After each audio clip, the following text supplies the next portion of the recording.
What's up? Yours truly, Joe Perry, the architect. Welcome to Barbershop Community Talk, Next Gen Media. Uh,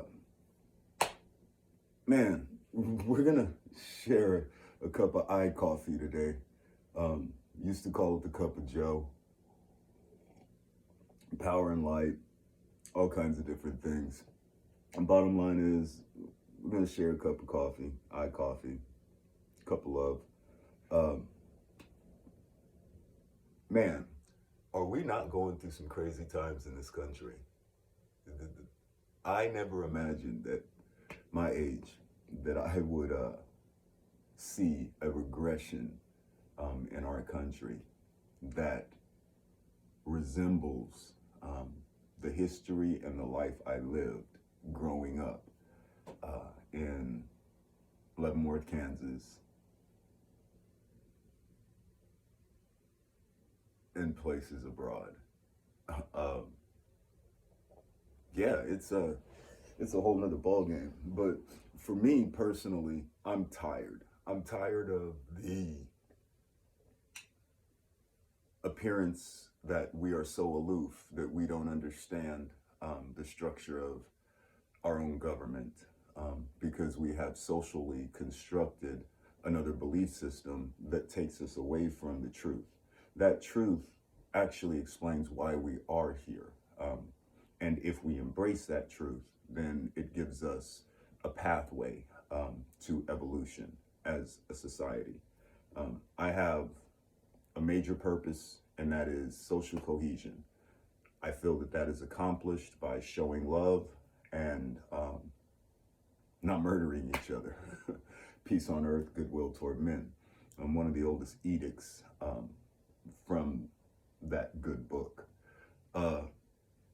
With all that being said, I'm sure you're asking, what the hell are you trying to get to? We know race is a problem. We know all these things are going on in society. Why are you jumping on social media and expounding upon something that should be just left alone? Let it go. Get over it. All right. Well, frequency indicates truth. Objective truth is a truth that happens continuously under different circumstances. Um, Ball of gas comes up in the sky, has been happening that way, as far as we know, biblically for 5,000 years. We all know that it's happened longer than that um, in the real world. And so, with that understanding, it is an objective truth that a ball of gas goes into the sky every day and provides light for at least half of that day. Truth. So let's take that truth and that same system of controls and let's look at this racism thing. Um, I could take you further back into the Roman Empire. However, we'll save that for another time. Let's start at 1452 with a papal bull called Romanus Pontifex. That was the beginning of the Roman Catholic Church, the extension of Rome, and by their own admission, the replacement for Christ on earth. That was their edict, to go out and to basically persecute people that they referred to as heathens. You have to understand that at that time, the Roman Catholic Church classified the Yahudim, the Ivri, the Moors as heathens, godless people, which could have been is the furthest from the truth. The Yahudim, or the Jews, the Ivri, or the Hebrews, were actively practicing the law, the Torah, observing these holy days, not just in the covenant that Christ reaffirmed, but also in Islam and their division from the political brew that was happening at the time. There was battles, fights over whether or not Christ was the Son of God, whether or not um, he was simply another anointed Messiah sent by God. Both having high position, but it led to the argument as to whether or not there was a triune God, or if God were three separate entities, or if all of these things were within God uh, and manifested and divested at his behest, at God's behest, the behest of that divine entity. And so the Roman Catholic Church, after the death of Christ, um, the Pope was installed and indicated that he was a replacement for Christ. Well, it doesn't take a rocket scientist to know that the Hebrew and the Jews and the Moors weren't having it. This is shortly after the Renaissance period,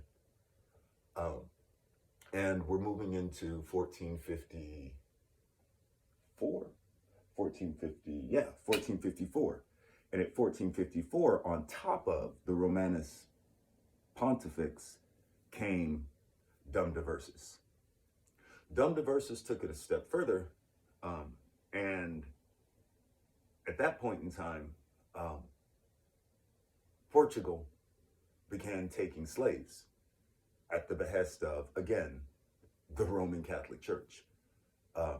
This is all historical, and I'm not demonizing anybody. These are political actions, religious actions that were taken that had a political effect and set the climate. This is a statement of fact. It's an objective truth. And anytime you look at these things, you have to look at these things this way. So 1452, 1454, Dum Diversas. And this is also where the Alta de Fe came in, and they were literally stripping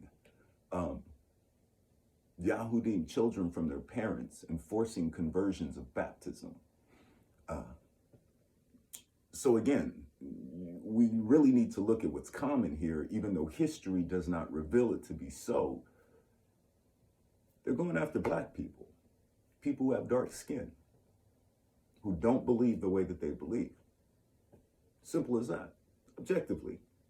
Dark people, Yahudim, Ivri, Blackamoors, Moors, Africans, and taking their property and enslaving them. And this is in 1452. Now, I don't want you to forget that in 1492, Columbus sails the ocean blue, right? Well, in 1493, you had Inter Caetera Divina, another papal bull issued by the Roman Catholic Church.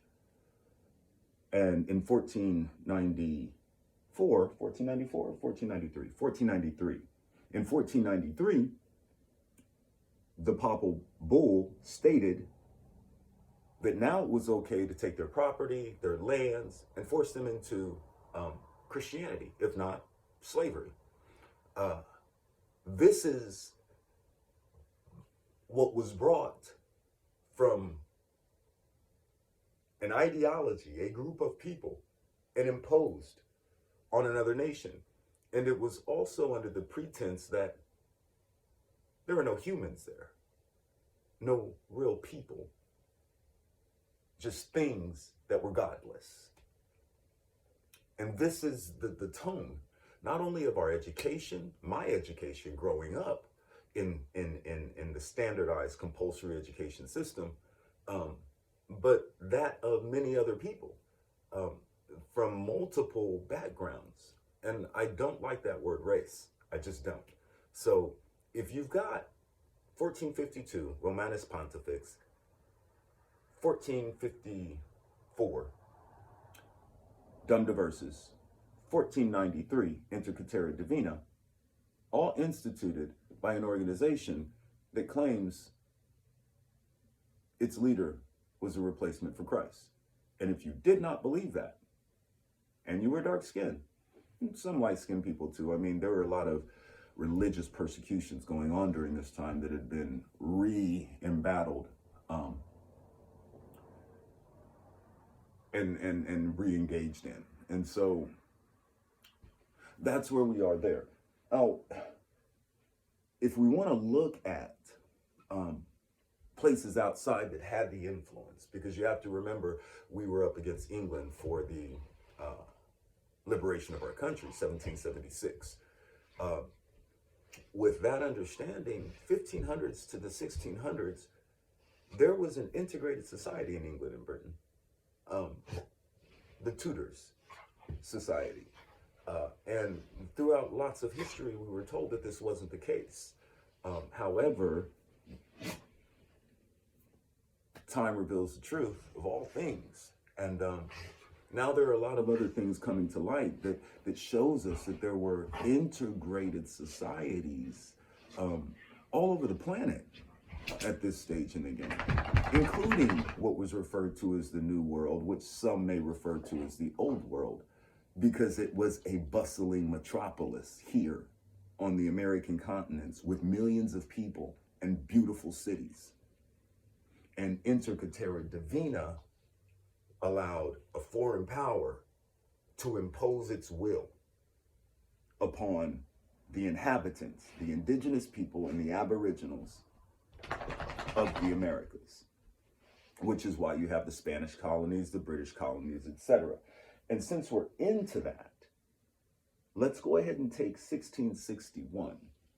So if during this time they're stripping, destroying families, forcing people into conversions, and taking their children and raising them as Christians and selling them into slavery to Christians here in this country,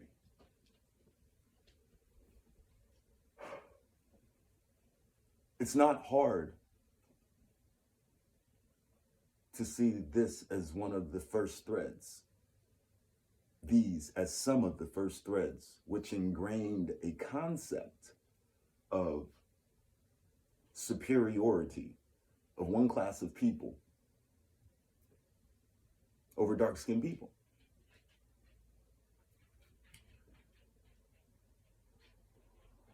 In 1661, Maryland passed a law because it felt that freeborn women had forgotten their nobility. Now, what I need you to understand more than anything at this stage in the game is there was no black and white. Not as a legal context, a legal assumption or a presumption for that matter, a socially constructed term that was legislated into reality. It did not exist.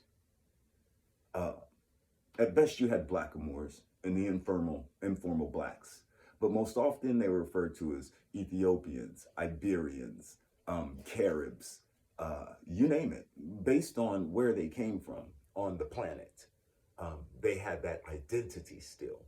It wasn't some sludge. It was just all mixed together to refer to anybody who is dark-skinned.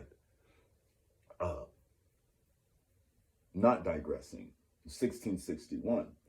And so it's important that we get away from the rhetoric and that you often see where at times where these terms were not used, we use socially constructed terms of the day and superimpose them over the identities of those people in history. You're taking away the objective truth, the thing that remains the same and happens with frequency. Iberia is Iberia. Barbados is Barbados. Caribbean islands are the Caribbean islands. The Americas are the Americas. Period. Turtle Island, if you will. Period. So that had people. And it was a idea of a group of people that they could remove those people from their identities and create a controllable commodity. So yeah, it boils down to money and color. And that is what was superimposed into our country as a people through the governing bodies, because separation of church and state didn't come till later, you see. So as we're moving forward in 1664, there was another slave law. And that slave law said that all slaves would be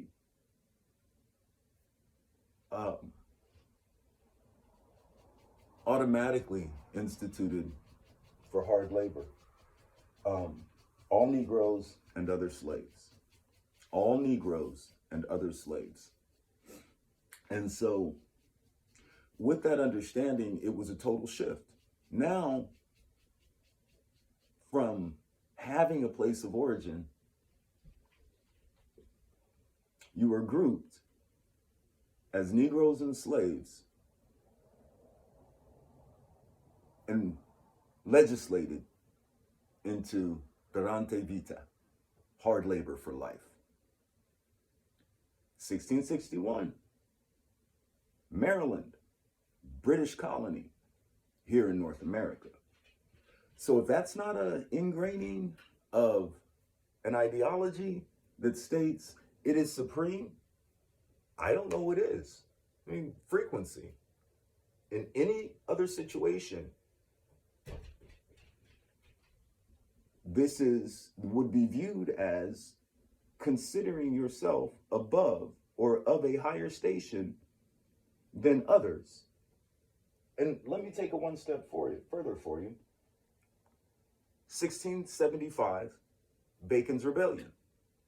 Sir Francis Bacon pulled together indentured servants, both of African descent, Aboriginal, and European, British, Irish, and they launched a rebellion that lasted more than a year and burnt Jamestown to the ground because they wanted more farmable land and to push what was referred to as Native Americans and Indians off of the land that God had given them.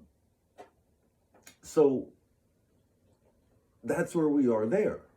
The response to that were several other laws which came into place, because if you are to conquer someplace, you must divide that place. And America has been divided between the aristocracy and the working class.